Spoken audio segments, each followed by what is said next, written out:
नमस्कार दोस्तों, कैसे हैं आप सभी। दोस्तों, चार ऐसे दोस्त जिनकी पहली कक्षा में एडमिशन होता है और दूसरी, तीसरी, चौथी, पांचवी, 10वीं, 12वीं और इवन वो ग्रेजुएशन भी साथ करते हैं और उनकी दोस्ती इतनी अच्छी और गहरी होती है कि वो पहली कक्षा से लेकर ग्रेजुएशन तक, और ना सिर्फ ग्रेजुएशन तक, अगर उनको कुछ कपड़े पहनने हैं तो भी वो एक जैसे पहनते हैं, अगर उनको कुछ खाना खाना है एक जैसा खाना है। किंतु अचानक से 7 नवंबर 2025 को उनकी डेथ भी एक साथ होती है और उनको गांव में एक ही चिता पे जलाया जाता है। पूरा गांव इकट्ठा होता है, सभी चारों बच्चों के माँ बाप इकट्ठे होते हैं और सारे एक जगह इकट्ठे होकर एक साथ ही, और ना कि अलग अलग चिताएं लगाई जाती हैं, एक ही बड़ी सारी चिता लगाई जाती है और चारों की डेड बॉडी वहां पे रखी जाती है और अंतिम संस्कार किया जाता है। उनके रिलेटिव उनके बारी बारी से उनके परिवार वाले जो मुखाग्नि उनको देते हैं। आखिरकार किनको ये दोस्ती रास नहीं आई, कौन ऐसे जलने वाले लोग रहे होंगे जो इनकी डेथ का कारण बने होंगे, आप इस वीडियो में जानेंगे। और ना सिर्फ इतना ही, उनमें से 2-3 लोग ऐसे थे जिनकी शादी होने वाली थी। 7 नवंबर 2025 की घटना है। 9 नवंबर को नागौर में परमजीत जी की बारात जाने वाली थी, 2 दिन पहले, इवन 8 तारीख ही बीच में थी, है ना। 9 को तो वो उनको बारात ही जाने वाली थी, 7 को एक घटना होती है, 8 का बीच में दिन है, 9 को उनकी बारात जाएगी राजस्थान के नागौर में।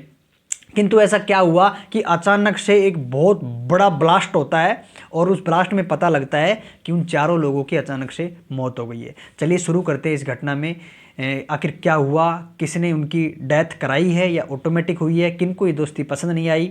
आखिर दोस्ती हो तो इनके जैसी, लेकिन इनमें कुछ सावधानी रखने की भी बात है जो आप लोग इस वीडियो में देख पाओगे। आखिर कैसे उनकी खुशियां जो मिसाल के रूप में थी आज वो दुख के रूप में तब्दील हो गई। जिन जिन लोगों की घटना पता लगी सब रोने पे मजबूर हो गए। शुरू करते हैं आज की इस कहानी को। मेरा नाम उमा शंकर है, आपको नमस्कार, आदाब, और आशा है कि आपको मेरी द्वारा दी गई जानकारी और कहानी अच्छी लगती होंगी। सो ये घटना है गाइज उत्तर प्रदेश के ज़िला शामली का, थाना बाबरी लगता है। वहीं से ही, बाबरी से ही पानीपत हाईवे खटीमा गुजर रहा है, बुटराड़ा फ्लाईओवर है वहाँ पे मौजूद, और वहीं की ये घटना है। तो ये घटना इस प्रकार से है, 4 लोगों की, साहिल, विवेक, आशीष और परमजीत। इन लोगों का एडमिशन होता है एक पहली क्लास में। पहली क्लास से लेकर वो 10वीं 12वीं तक साथ पढ़ते हैं। अगर उनको कोई खेल खेलना है तो चारों एक साथ मिलेंगे, खाना खाना है तो एक साथ मिलेंगे, ड्रेस भी एक साथ, जूते एक जैसे, कोट एक जैसा, मतलब उनका कोई ऐसी चीज़ नहीं थी। और इतना ही नहीं, अभी दूल्हे बनने वाले थे। परमजीत, सबसे पहले हम उसकी जानते हैं, परमजीत, जिसकी उम्र 24 साल थी, जिसकी 9 नवंबर को शादी होने वाली थी। अचानक से हुआ क्या कि 7 नवंबर 2025 को रात के 11 बजे बुटराड़ा फ्लाईओवर पर बहुत बड़ा ब्लास्ट होता है और इतना बड़ा गुब्बारा बनता है धुआं का और रेत का कि लोग, आसपास के लोकल जो लोग हैं वो देखने के लिए चले जाते हैं कि आखिर ऐसा क्या हुआ है कि इतना बड़ा ब्लास्ट कैसे हुआ, कोई परमाणु बम था या फिर क्या था ना, मतलब भयानक होता है ना। तो वो लोग पहुंचते हैं तो वहाँ पे देखते हैं कि एक कार है, स्विफ्ट गाड़ी है, कार, और एक कैंट्रा है। सो कैंट्रा से बहुत भयानक भिड़ंत उसकी होती है उस कार की, कि कार भी ठीक से पहचान में नहीं आती, उसके परकच्छे उड़ जाते हैं और उसमें 4 लोगों की डेड बॉडी ऑन स्पॉट ही वहाँ पे ख़त्म हो गई। 4 लड़के उसमें बैठे हुए हैं। तो वहीं पे किसी ने, जब भीड़ इकट्ठा हुई तो सब लोगों ने पुलिस को बुलाना चाहा, तो किसी ने कॉल लगा दिया। वहीं बाबरी थाना के अध्यक्ष जी हैं राहुल सिसोदिया जी, तो वहाँ पे आते हैं पुलिस कांस्टेबल साथ लेके और वहाँ पे आके मौजूदा स्थिति को देखते हैं। तो वहाँ पे वो कॉल करते हैं। तो सबसे पहले तो उन डेड बॉडीज़ को निकाला जाता है। हालांकि डेड बॉडीज़ बाद में घोषित की गई, उनको नज़दीकी अस्पताल भेजा गया, किंतु वो मर चुके थे ऑन द स्पॉट ही। तो अभी पुलिस को उनके परिवार वालों को, गार्जियन से पता करना था। उन्होंने क्या किया, गाड़ी का नंबर देखा, तो गाड़ी का हरियाणा नंबर गाड़ी थी, उस गाड़ी का नंबर जांच किया और आरसी डिटेल निकाल के उसमें जो रजिस्टर्ड नंबर होता है उससे कॉल किया राहुल सिसोदिया जी ने, अध्यक्ष ने। सो वो नंबर मिलता है सोनीपत में ही रहने वाले अर्जुन सिंह जी, बुजुर्ग आदमी है। अर्जुन सिंह जी कॉल गया, हेलो, सो मैं बाबरी थाना का अध्यक्ष राहुल सिसोदिया बात कर रहा हूँ, क्या आप अर्जुन जी बात कर रहे हैं। तो वो वृद्ध आदमी था, बोले भाई हाँ मैं अर्जुन बोल रहा हूँ, के बात भाई। बोले जी आपकी गाड़ी है स्विफ्ट कार। बोला हाँ जी है। तो बोलो एक्सीडेंट हो चुकी है बुटराड़ा फ्लाईओवर के पास, तो आप जल्दी करके आएँ, रात के 11 बजे का समय था। बोले कि ठीक है। तो वो एक्सीडेंट हो गया, बोलो उनमें जो सवारी थी, बोलो उनको अस्पताल भेजा गया। तो वो डर जाते हैं, तो उन्होंने आसपास 1-2 लोगों को, सभी लेते ही हैं, अपने गांव के बड़े लोगों को बोला, तो गांव में बात फैल गई आग की तरह कि भैया मेरा भी लड़का गया था उसमें, तो मेरा भी गया था। तो उनके साथ पूरी भीड़ इकट्ठा हो जाती है, वहाँ पे चले जाते हैं। तो वहाँ पे देखते हैं तो गाड़ी की बुरी तरह हालत ख़राब थी जिसमें पहली डेड बॉडीज निकलती है, जिसमें से परमजीत मोर नाम होता है उस बंदे का। उसके गार्जियंस आते बताते कि मेरा परमजीत है, उम्र लगभग 24 वर्ष। 9 नवंबर को उसकी शादी होने वाली थी, 7 नवंबर को उनका एक्सीडेंट में डेथ हो जाती है। बारात नागौर राजस्थान में जाने वाली थी। 2 बहनें इसके हैं और इनके पिता का नाम है आनंद उर्फ लीला जी, और ये बीए पास करके खेती बाड़ी का काम अपने पापा के साथ पहले तो जो करते थे उनके पापा, उनको उन्हीं के काम में वो अपना हाथ बटाते थे। और इसके साथ पिता इनकी, अभी दुखद घटना ये है कि इनके पिता भी नहीं रहे थे, पिछले 8 साल पहले इनकी मौत हो गई थी। परिवार में ये खुद ही संभालते थे और 2 बहनें भी इनके। दूसरी जो लाश देखते हैं तो उनमें पता लगता है कि साहिल मोर की है, जिसकी उम्र है 22 वर्ष। 12वीं पास करके वो नज़दीकी किसी डाक खाने में अपनी जॉब लग जाती है। इकलौता बेटा है, ना बहनें हैं ना भाई हैं। पिता सुनील जी हैं, खेतीबाड़ी का काम करते हैं। इनकी शादी भी अभी 25 फरवरी 2025 को सरिता से हुई थी, तो अभी कुछ महीने ही हुए हैं इनकी शादी को, है ना। फरवरी में हुई तो आप देख लो 7 महीने 8 महीने के आसपास, 8-9 महीने के आसपास हुआ था। तो आशीष मोर तीसरा, जो तीसरी लाश होती है वो आशीष मोर की होती है। पता लगता है कि 22 वर्ष इसकी उम्र थी। 2 बहनें हैं, एक बहन की शादी हो रखी है, एक बहन यहाँ पे अभी ऑस्ट्रेलिया पढ़ाई कर रही है।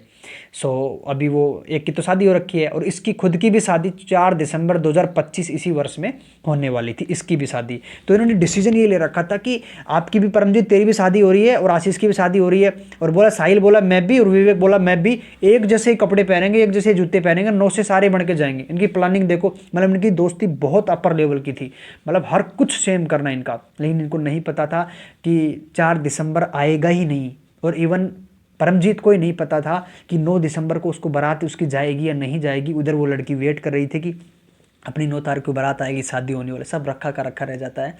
और इतना ही नहीं दोस्तों, अभी और सुनिए, इनके पिता आशीष के मेहरचंद जी हैं, जो जिनकी 13 वर्ष पहले ही मौत हो जाती है। जितना भी घर का भार था इसी आशीष के ऊपर था। चौथी जो लाश है उसका पता लगता है कि वो विवेक मोर की है, उम्र लगभग 23 वर्ष के पास होगी। इसके 2 भाई हैं, ये छोटे बड़े, और ये छोटा भाई है। पिता इसका किसान है और ये बीए की स्टडी फिलहाल कर रहा है।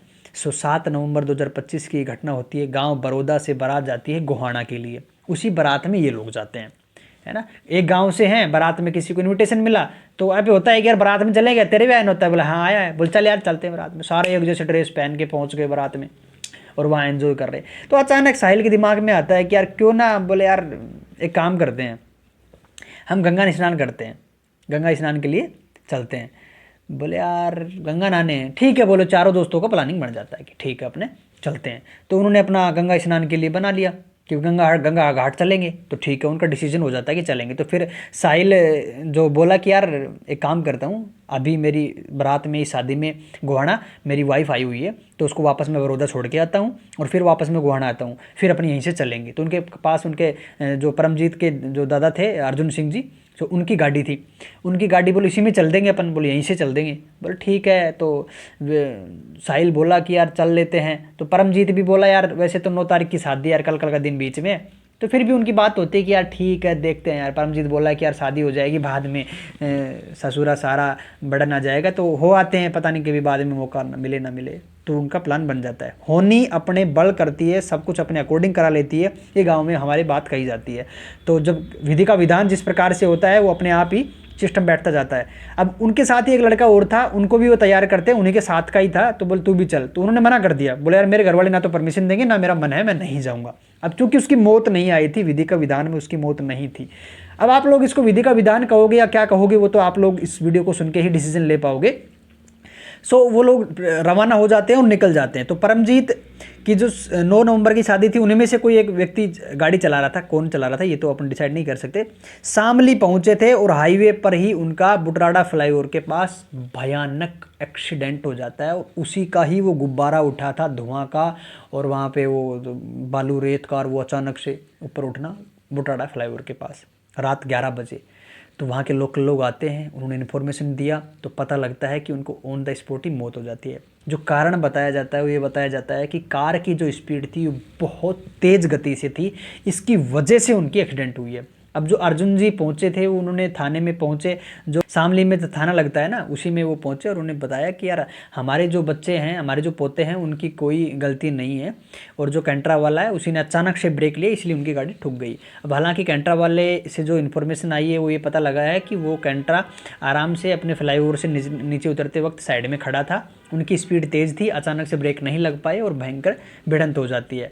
अभी देखते हैं कि इसका क्या रिजल्ट निकलता है। वैसे एफआईआर लॉन्च हो चुकी है और पुलिस उसकी तफ्तीश कर रही है। जो भी उनका तहकीकात में पता चलता है उसके हिसाब से होगा। लेकिन एक घटना और भी होती है, अकस्मात ये संयोग ऐसा बैठा कि एक अंकित नाम का लड़का जो उसी बड़ौदा का ही रहने वाला है, उन्हीं के साथ का ही है, उन्हीं के गांव का ही, और वो लड़का गुड़गांव में रहता है। एक उनकी बूढ़ी माँ इकलौता ही है वो भी, और वो बाइक लेके गुड़गांव जा रहा था उसी फ्लाईओवर पे डिवाइडर से उसकी बाइक टकरा जाती है और वो भी मर जाता है।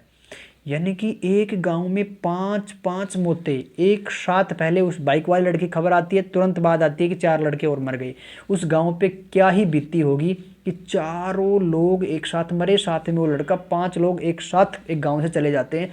क्या इनका कोई पिछले जन्म का रिलेशन होगा, ये एक संयोग है, या एक क्या कहेंगे, कोई इंसिडेंट है ये, आप लोग बताइए। और आपको क्या लगता है, गाड़ी स्पीड से चलानी चाहिए या नहीं चलानी चाहिए? इतनी गहरी दोस्ती होनी चाहिए या नहीं होनी चाहिए? हालांकि दोस्ती का तो इसमें कोई कारण ना या नहीं होगा, लेकिन मैं इतना ज़रूर कहूँगा कि दोस्ती कितनी भी गहरी हो, स्पीड गाड़ी की लिमिट अपने में चलाएं।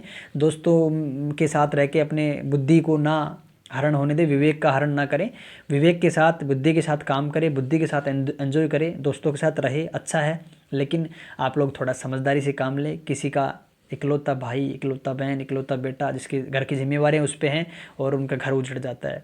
सो मेरा जो उद्देश्य था, मैं आपका दोस्त उमाशंकर, मेरा उद्देश्य कतई नहीं था कि मैं आपको परेशान करूं, आपको इमोशनली थोड़ा सा वो करूं।